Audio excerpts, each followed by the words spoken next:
Preko graničnog prelaza između Bosne i Hercegovine i Hrvatske u Gradišci dnevno pređe u prosjeku 300 teretnih vozila.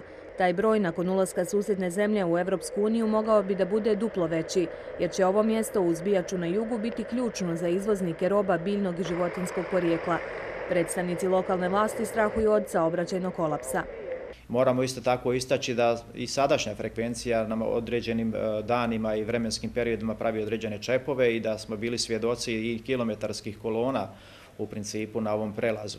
Kratkoročno rješenje problema u Gradišci lokalna vlast vidi u proširenju graničnog prelaza, ali za taj posao nema dovoljno novca. Pomoć očekuje sa državnog nivoa.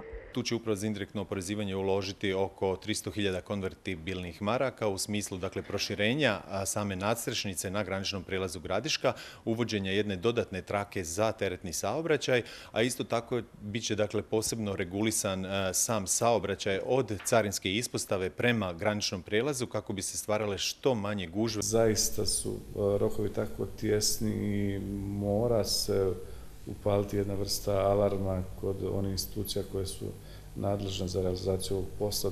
Dugoročno rješenje biće najavljena izgradnja novog mosta preko Save na autoputu Banja Luka-Gradiška i novog graničnog prelaza, ali će za taj projekat biti potrebne godine. Prethodno potrebno je riješiti granični prelaz Bijača za koji traje tenderska procedura izbora najpovoljnijeg izvođača radova. Od tog izvođača ćemo zahtijevati i rad u 3 smjene kako bi i granični prijelaz Bijača bio gotov do početka 7. mjeseca. Od ulaska Hrvatske u porodicu evropskih zemalja strahuju i naši mljekari, jer tamo trenutno izvoze 70% mlijeka. Ibrahim Hotić iz Gradiške jedan je od njih. Kaže da bi eventualni prekid poslovanja sa susjedima za njega značio zatvaranje farme. Treba vlasti Bosne i Hercegovine da oni rade svoj posao, da urade, da to shvate ozbiljno, da ne bi doveli u pitanje mljekarstvo i mliječnu industriju. To bi bilo pogubno.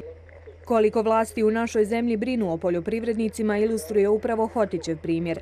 On je nakon povratka u Gradišku uspio da obnovi imanje, razvije posao i zaposli 10 radnika, i to bez kreditnog zaduženja. Duguju njemu. Od vlade Republike Srpske još očekuje 100.000 maraka neisplaćenih podsticaja za proizvodnju mlijeka.